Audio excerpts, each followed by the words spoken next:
मतदारसंघातील मनसेचे उमेदवार बाळा नांदगावकर आपल्या सोबत आहेत. सर, आज महाराष्ट्राच्या दृष्टीने दिवस अतिशय महत्त्वाचा आहे, तुमच्या दृष्टीने देखील दिवस महत्त्वाचा आहे.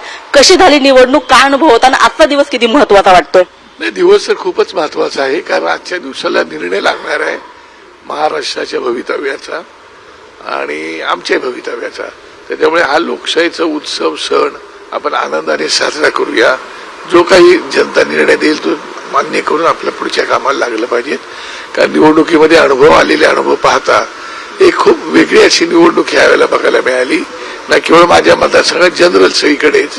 आणि त्याच्यामुळे आता या निवडणुकीचं प्रिडिक्शन कोणच करू शकत नाही अशी परिस्थिती आहे.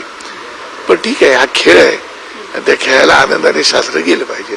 खरं तर आम्ही सुद्धा बघितलं की प्रचाराच्या दरम्यान सुद्धा तुम्ही तुमच्या पायात दुखापत झालेली आहे, तुम्ही असेच होता. आज महत्वाचा दिवस आहे, आजचा दिनक्रम काय आहे, सुरुवात कशी करणार दिवसाची?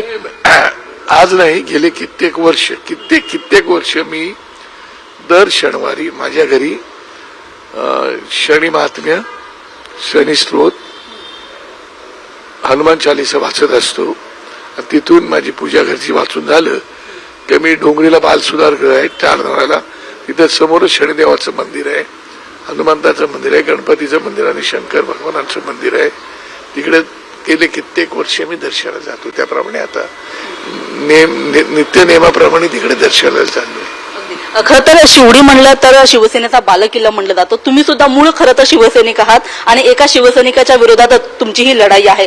काय वाटतं, कुणाचा विश्वास, म्हणजे कोण जिंकेल, काय विश्वास वाटतो? आज किती महत्वाचा दिवस ठरतोय? वाटते की ह्या वेळेला माझ्या मतदारसंघात परिवर्तनाची लाट मला दिसते. लोकांना बदल हवाय असं लोक बोलून दाखवत होती. त्याच्यामुळे यावेळेला निश्चितपणे परिवर्तन होईल आणि माझ्यासारख्या छोट्या कार्यकर्त्याला संधी